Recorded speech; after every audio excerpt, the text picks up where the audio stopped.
The successor to St. Peter, the vicar of Christ and the head of the Catholic Church, has just passed into his eternal reward. What happens now? When the Pope dies, the first thing to do is to verify that he is actually dead.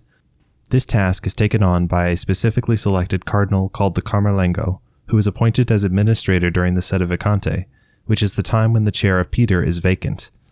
To verify the Pope's death, classically the Camerlengo drew a ceremonial silver hammer and taps the Pope 3 times on his head, calling to him in his baptismal name and childhood name. The process is of course different today, with a doctor likely standing by, but the responsibility of confirming the Pope's death still rests with the Camerlengo, who is witnessed by a few other clerics. With the Pope's death confirmed and until a new Pope is selected, we are in a period known as the Interregnum. At the outset of the Interregnum, nearly every high-ranking cleric of the Holy See immediately loses their job. This is because, somewhat like how a new president of the United States must select a new presidential cabinet during their time in office, the new pontiff will select new members of their own governing body, the Roman Curia. During the Interregnum, the Cardinal Vicar of Rome, the Major Penitentiary, head of the Apostolic Penitentiary, and the Apostolic Nuncios are the only officials to remain in power, with the Camerlengo in his office holding temporary stewardship over the Vatican.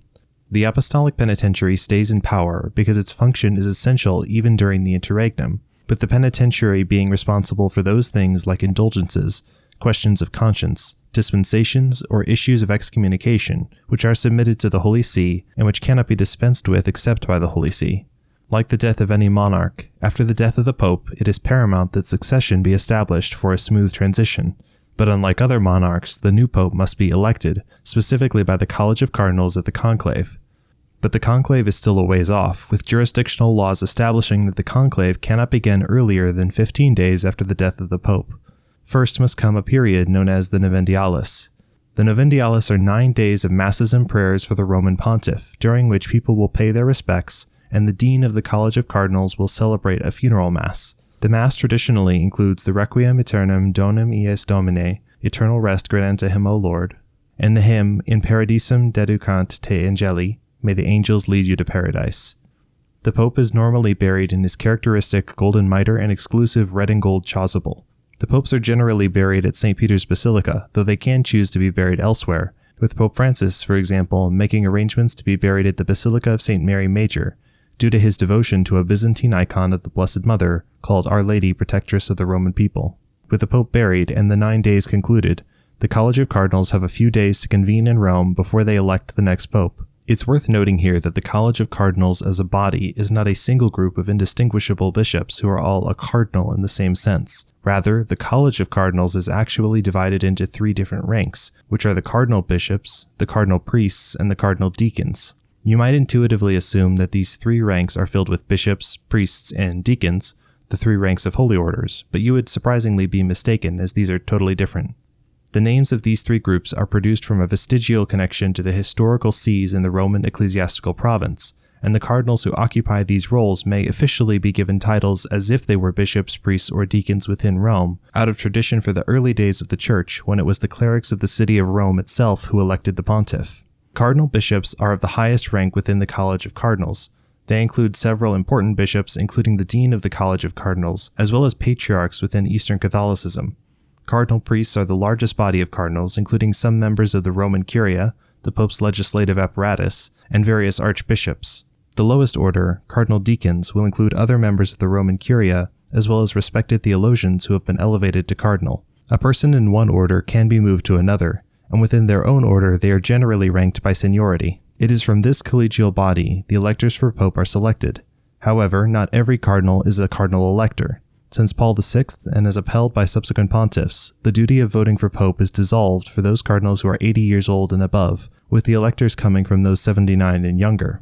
Once the cardinals of the 3 ranks have gathered, the conclave can begin. The conclave starts with a votive mass in St. Peter's, then prayers in the Pauline Chapel of the Apostolic Palace, then to the Sistine Chapel to make a Latin oath to avoid outside influence and follow the laws set forth for deliberation. Furthermore, the cardinals are sworn to absolute secrecy about the election itself. As John Paul II emphasized, during the conclave, anyone who directly or indirectly could in any way violate secrecy, whether by words or writing, by signs or in any other way, is automatically excommunicated. Before voting begins, a specially designated priest of sound doctrine and wisdom gives a meditation. Then the master of papal liturgical ceremonies and the secretary of the College of Cardinals, as well as any others who may be assisting, and any non-voting cardinals, must leave the room. The master of papal liturgical ceremonies and the secretary of the College of Cardinals are non-cardinal priests or bishops who will assist the voting process in between sessions. With only voting members remaining, the Cardinal Dean explains the voting process to the assembled.